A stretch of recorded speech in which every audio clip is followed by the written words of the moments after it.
खौफनाक कहानियां, एक अधजला खंडहर। बात उन दिनों की है जब मैं कॉलेज का स्टूडेंट था। अपने कॉलेज की ओर से हम सभी कैंप के लिए एक जंगल में गए थे। हल्की ठंड थी, अतः रात में हम सब ने पूरी रात कैंप फायर के साथ डांस करने, गाने आदि का प्रोग्राम तय किया। मुझे और सभी साथियों को कैंप फायर के लिए लकड़ियां इकट्ठी करने का भार सौंपा गया। मैं निकला तो सबके साथ ही, लेकिन जंगल के प्राकृतिक सौंदर्य में भटकता हुआ अकेले बहुत दूर कहीं निकल गया। अचानक आसमान बादलों से भर गया और गरज के साथ बारिश होने लगी। बादलों के लगातार गरजने से मैं पेड़ के नीचे खड़ा रहना मुनासिब न समझ आसपास किसी घर की तलाश में एक दिशा में भागने लगा। मुझे कुछ ही दूरी पर एक लाल ईंटों से बनी शानदार बिल्डिंग नजर आई। बिल्डिंग रोशनी से पूरी नहाई हुई थी और उसमें ढेर सारे लोग हैं, ऐसा दूर से ही लग रहा था। मैं तेजी से भागते हुए उस बिल्डिंग में जा घुसा और सामने से आती हुई एक खूबसूरत नर्स से टकराते टकराते बचा। नर्स ने मुझे घूर कर देखते हुए कहा, बहुत अधिक भीग गए हो, सर्दी लग जाएगी। उधर बाईं ओर एक स्टोर रूम है, वहां जाकर जो भी मिले उससे कहना सिस्टर जूलिया ने दूसरे सूखे और साफ कपड़े मुझे देने को कहा है, वह तुम्हें कपड़े दे देगा। मैं हक्का बक्का मुंह फाड़े सिस्टर जूलिया को देखता रहा। मुझे एकदम से यह समझ नहीं आया कि मैं क्या करूं। मेरी स्थिति देखकर सिस्टर जूलिया खिलखिलाकर हंस पड़ी और बोली, पहले तो तुम अपना मुंह बंद करो वरना मुंह में मच्छर घुस जाएंगे, और अब जाकर वैसा ही करो जैसा मैंने कहा है।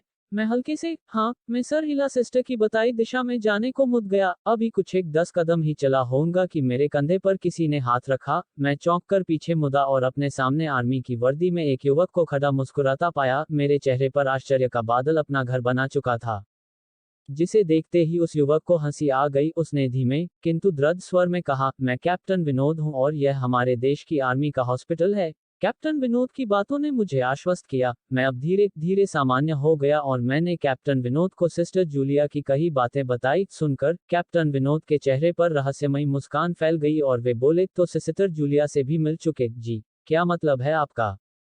कुछ नहीं, चलो मैं तुम्हें सूखे कपड़े देता हूँ, चेंज कर लो, नहीं तो सच में सर्दी लग जाएगी। और मैं कैप्टन विनोद के पीछे पीछे एक बड़े से कमरे में पहुंच गया। कमरे के चारों ओर हरे रंग के पर्दे लगे हुए थे। एक और एक बड़ा सा बेड पड़ा हुआ था और उसके सामने एक सोफा था। बीच में एक टेबल था जिस पर 2 गिलास, एक बड़ी बोतल ब्रांडी की और 1 या 2 पत्रिकाएं पड़ी हुई थी। कमरे के एक कोने में एक बड़ी सी अलमारी थी, जिसमें से कैप्टन विनोद ने एक आसमानी रंग का कुर्ता पायजामा निकालकर मुझे दिया और कमरे से लगे बाथरूम की ओर इशारा किया। मैं बाथरूम से कपड़े चेंज कर जैसे ही निकलने लगा, मेरी नज़र बाथरूम की एक दीवार पर पड़ी। वह खून के छींटों से भारी हुई थी। ये देखकर मैं घबरा गया और जल्दी से बाहर निकलने को मुड़ा कि बाथरूम में लगे आईने में खुद को ही देखकर चौंक गया। आईने में मेरा पूरा शरीर तो नजर आ रहा था, लेकिन मेरे शरीर पर से मेरा सर गायब था। अब मुझे डर लगने लगा और मैं हड़बड़ाकर बाथरूम से निकल गया।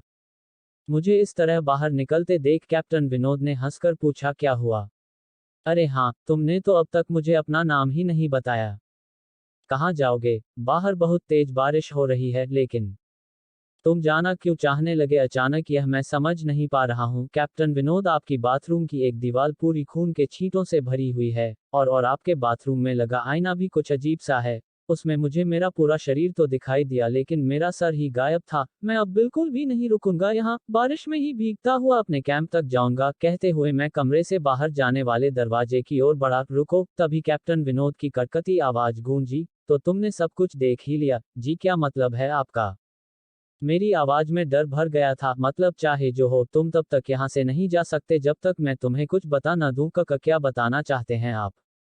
जो आज तक कोई न जान सका, जो आज तक कोई न जान सका, वह मैं जानकर क्या करूंगा? प्लीज अब मुझे जाने दें। मैं डर से रुआंसा हो गया। नहीं, बिल्कुल भी नहीं, और तुम्हें मुझसे डरने की भी कोई जरूरत नहीं। सैनिक सबकी रक्षा के लिए होते हैं, मैं भी तुम्हारी सुरक्षा ही कर रहा हूँ। कैप्टन विनोद के स्वर में कोमलता थी। आओ मेरे साथ इस सोफे पर बैठ जाओ, मैं तुम्हें एक कहानी सुनाता हूँ। कहानी खत्म होते ही मैं तुम्हें तुम्हारे कैंप तक जीप से छोड़ आऊंगा। वैसे भी तुम अपने साथियों से काफी आगे निकल आए हो, वहां तक तुम अब चलते हुए शायद पहुंच ना पाओ। कैप्टन विनोद के स्वर में जाने कैसी आश्वस्ति थी। मैं जाकर उनके बगल में बैठ गया। कैप्टन विनोद ने कहना शुरू किया, दुश्मनों ने धोखे से हमारे अस्पताल को अपना निशाना बनाया।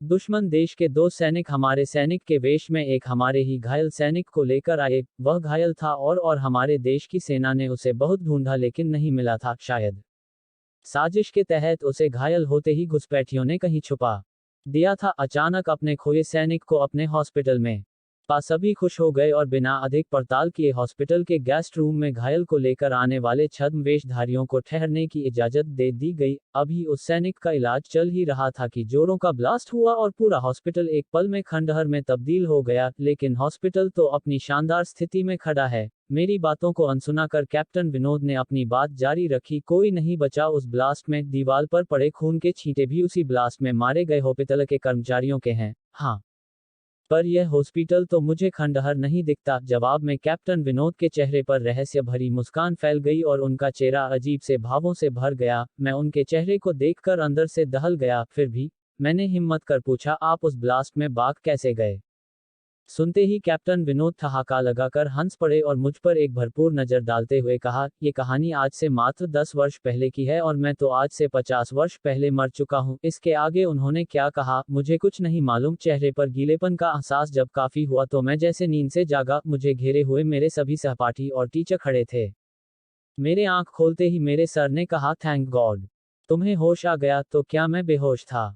हाँ, तुम जंगल में जाने कहाँ भटक गए थे। जब सभी लौट आए और तुम नहीं आए तो हम सभी मिलकर तुम्हें ढूंढने निकले। काफी दूर जाने के बाद हमने एक जीप आती दिखाई दी जिसमें एक आर्मी मैन तुम्हें पीछे की सीट पर सुलाए हुए हमारे कैंप को ढूंढते हुए आ रहे थे। उन्होंने हम सबको भी अपनी जीप पर बिठाया और कैंप तक छोड़ा। हमने उन्हें काफी रोकने की कोशिश की लेकिन वे ये कहते हुए चले गए, अभी नहीं रुक सकता, एक जरूरी काम है। जब हमने तुम्हारे बेहोश जाने और उन तक तुम्हारे पहुंचने के बारे में पूछा तो बोले, सोमेश ही बताएगा और जो भी बताएगा वह सब अक्षरश सच होगा। सबकी उत्सुक निगाहें अपनी ओर लगी देख मैंने धीमे स्वर में पूछा, जोड़ क्या उनका नाम कैप्टन विनोद था?